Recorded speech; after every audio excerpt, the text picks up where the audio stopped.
Good morning, 7:57 a.m. Eastern Standard Time on this Tuesday, May 13th, 2025. I'm XRP Future Millionaire, and I reside in the great state of Michigan. So I'm going to zoom this in just a minute, but I just wanted to go over real quick from a farther space because you won't be able to see me once I zoom this in. I mean, you'll be able to see me, but I'll be more like pointing. So we can see XRP's at 253, down about 0.5%. Bitcoin's up about $900 to 103,695. We've got flipping a little bit in the commodities market. We'll talk about that. Nothing major, but we'll go over these charts pretty in depth. As XRP hit that $2.65 resistance yesterday, and now today we ended up pulling back here a little bit. Well, last night as well. So please make sure that like button, so YouTube does recommend this update. I would greatly appreciate it. If you want to hear a more detailed spin about the crypto market, the technicals, the news and notes and things like that, join at 6 p.m. Eastern Standard Time roughly. Today will probably be around like 5:30. But just tune into that. So, but I appreciate everybody. We got a lot to talk about in this short time before I take my son to school with Julie. But I want to make this a little bit closer, so I'm going to zoom this in. And then we're going to see how this works out today, because it'll be a lot easier to see. And I think it'll be better like this. So what we got, so you're not going to really be able to see me at all during this update now. Besides just the very beginning. So XRP right now, 253. And I would love to hear your input. I would love to hear what you think about it like this in comparison when we do this screen. This is not every update, or I mean, this is not for all my content. This is just for the updates, to kind of spice it up a little bit, make it a little bit more visual learning, but also not being tied up into just the screen record. So, but we're going to go over this. XRP, I mean, we're still in the right area. We bounced out of this major resistance. And now, I mean, it looks like a W reversal has been put in. This could possibly be a double reversal right here. Double bottom right around $2.42. Seems like it's holding right now in the 2 hourly. We'll see if we can get some volatility to the upside. If we bring this into the full scale. Actually, let's put it in the weekly. I think it might be a little, whoops. I think it might be a little bit easier to see in the weekly, because then we can see the entire formation. So this was the descending triangle that we had set up here. So we have the descending triangle. 265 was that major resistance. It's a major pivot point, and it's holding spectacularly. So it's holding very nicely. Now that you can see the overall pattern, it's a little bit easier when you break it down, just to see where the micro moves were. So we did hit the 265 here yesterday.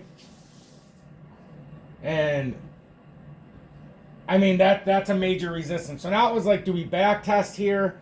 Do we come back down to this area? We didn't come all the way down. We came to 242, but now we're starting to put in some kind of momentum.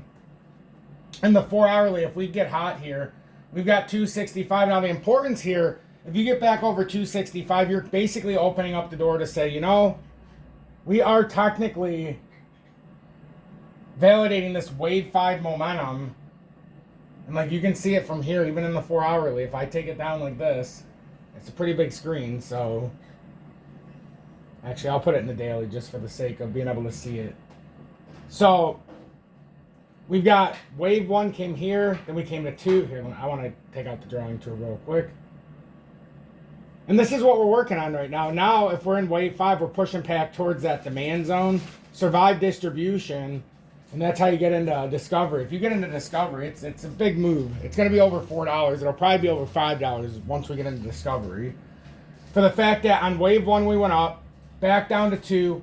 When we got up into discovery again, when we hit that all-time high again, or at least tapped it, we shot all the way down in a wave 4 correction, which is beautiful, because now you don't have that artificial pull out. Now you have that consolidation when you've had people in here on this top, and especially in this zone, for the better part of 2 years. I mean, 7 years. So now they dumped out, and now the consolidation actually held in distribution. Last time we came to distribution, we came right back down to supply. This time we bounced out of distribution, and now one could argue we pushed ourselves into a fresh wave 5. I won't say that that's a confirmation until we get out of this section. We've got to get past 265. Once we get past 265, now all of a sudden, you know, we're starting to make some noise here. But now we're talking about, is this technically, we're in the wave 5. If we are, my anticipation is it's going to bring us pretty high up. Now, there is a scenario where it brings us to like $4 and some change. But I'm going with that technical move. And it seems like, at least for now, if we don't get rejection and distribution or in demand up here, it seems to me now we've avoided a scenario where we would have to go out several years. Like back in the prior parts of the pattern, we had 3.5 years roughly it took us in each wave 4.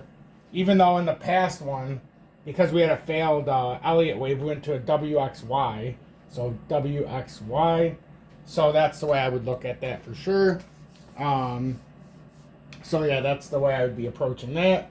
And then just one last thing. I think we go to the XRP Bitcoin pairing real quick. It's down 1.17%. Yesterday it had a nice day. It was up about 10, 11%. Today's correcting a little bit, but it doesn't look bad. I feel like it was just a nice correction. We have 2 ways that this can work. It doesn't look like it's going to take the second way of the down, but I want to get this stuff out of the way. So we're speculating. But here's what it looks like it's doing. It looks like it might round just like this. And if it does, I mean, it could come all the way up to that 5110 sat level. That'd be like 130, 40% move. And that would be pretty amazing. We bounced off in the daily and the 200 day, which is very important. And we can see the supportive structure that's being held here, which is very nice to see actually. This is technically what you want to see. So when you're coming up like this, you've got the 200 day right here coming across. Now you see the price action. Bounces, held, comes around, hits the 200 day. This bounces out. This is going to be the support we need. We just want to keep riding that 200 day moving average. This is actually doing exactly what it needs to do. And I don't see anything that tells me that, you know, it's not doing what it needs to do. Now, if it breaks that structure where I just drew that yellow line over the blue one, that's where we'd be giving it back and the support would be not holding as well. But as of right now, it's doing what we need it to do. We're doing what we need to do right now. So now it's the wait and see game. Once you get above that, you got a higher parts of this. But it's definitely looking pretty good here. It was a break out of this descending triangle, descending wedge. And then you got some top end resistance that I drew out in the yellow, but this is looking pretty good right now. There's not much sitting in our way. We should be pretty unabated up. Assuming that we can continue this momentum. And then Bitcoin, it's up 975 bucks. 103,771 this morning. Let's break it out again. Looks like we're going to the next level. Let me get rid of some of this stuff because this is just noise now at this point. I mean, it's not noise, but we've already got all the stuff denoted, so why even have all of this?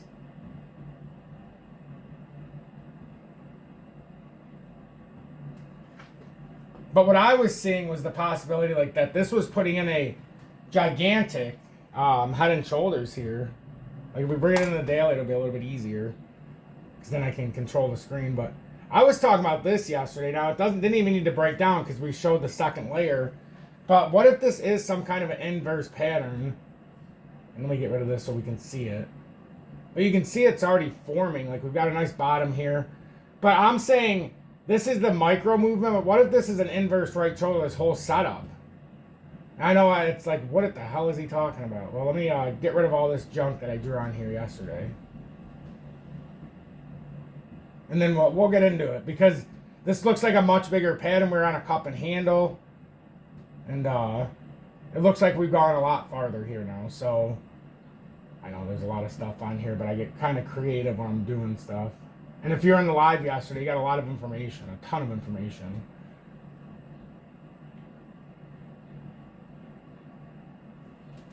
So I mean, my thing was, we have this this cup and handle that was formed, but if you take this a step farther, getting into the cup and handle, it's pretty interesting. And then I'll let you guys go because I need to get my son to school. But look at this. If this is a left shoulder here, big head. If that's a right shoulder, you know, you're talking about a cup and handle, but an inverse head and shoulder on said cup and handle. You're talking about a pretty significant move here. That is probably could end up being bigger than this base move.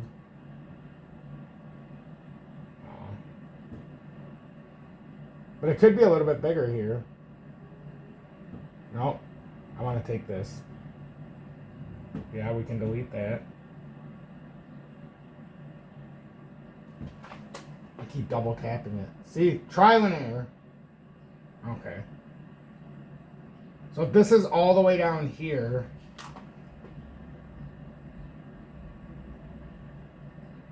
more like that because we're measuring the depth of the cup. Then we're going to take it to the breakout of the cup and handle at the top portion. So, I mean, even this small, this would finish off our small. It's not even small, but this would finish off our push to 122. If it breaks 122, I mean, you're talking this has the potential to that 148 area. So, that's something I'd be paying attention to do, or paying attention to going forward. Because we do have big targets coming forward. So, but I'm XRP Future Millionaire. Thank you all so much for tuning in. If you want to figure out a way to trade without all of the fees, I would highly encourage you go to my YouTube channel. And if you go to my homepage, just click on my channel and then click here. It shows you the donations. Bitunix, lowest spot and leverage trading fees, no KYC, worldwide or VPN, including the USA. They've got XRP, HBAR, IOTA. Recently, they added XDC to spot. So, if you're a fan of XDC and you're in the USA and you know how hard it is to find and be able to buy in spot, they have it on Bitunix. There's other things you can do if you want to send a donation, PayPal, Cash App, Venmo. You can join the Telegram. HOTCOIN's also a good option if you're buying spot for things that you might not find. But Bitunix is coming in clutch here. They're making it to where we really don't need to use a lot of other things. If you want to join Tom's Army, show support, or send a YouTube super chat, it'd be greatly appreciated, but it's not necessary. But as I say, I got to get going. Have a blessed day, everybody. Pay attention to the charts. We are going to have some volatility today, but if we could get some upward momentum after the 9:30 a.m. when the U.S. wakes up on the East Coast, 6:30 a.m. Pacific time, we could get some real upward volatility here. But thank you all so much for tuning in. Have a blessed day today. I hope to see you at 5:30 p.m. around 5:30 p.m. Eastern Standard Time today. And then just pay attention to what we've talked about on the charts. It's going to be a very interesting day. It's going to be a very volatile day. But there's no better way than getting the information out, talking to all of you, and then getting our day started. So have a blessed day. Let me know what you thought about the setup today. If you like the closeness on the charts, being able to see a little bit easier. So every day is going to be a little bit of a challenge, but we're going to get this right. Have a blessed one.